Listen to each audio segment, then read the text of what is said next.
Haia, Rose data dwi, fi oedd Enillydd y Llais 2025.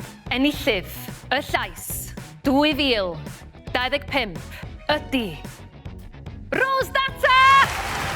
Mae'n teimlo mor braf ddod nôl. Mae'n teimlo fel bach o fever dream. Ges i ymarfer a just yr eiliad camesi ar y sioe na eto.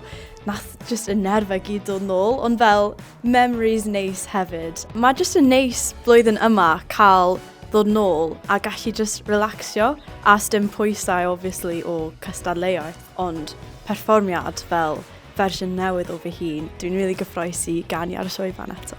Ers ennill, mae'r blwyddyn diwetha yma wedi bod yn whirlwind, ond mae wedi bod yn siond brofiadau anhygoel fel swn i byth yn credu cyn i fi cystadlu yn y gyfres gyntaf fel be oedd bywyd fi'n mynd i bod fel, ond just loads o canu yn amlwg rhywbeth fi'n caru gwneud. Mae wedi bod yn blwyddyn wych.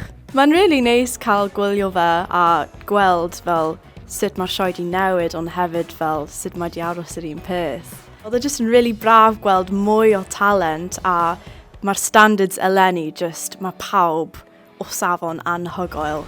Fyswn i'n deud i pwy bynnag sy'n ennill i just cymryd pob opportunity sy'n cael ei taflu i chi, just cymryd o a mwynhau o achos mae'n braint amazing a dylswch chi fod yn really proud o dy hun a mwynhau popeth sy'n dod.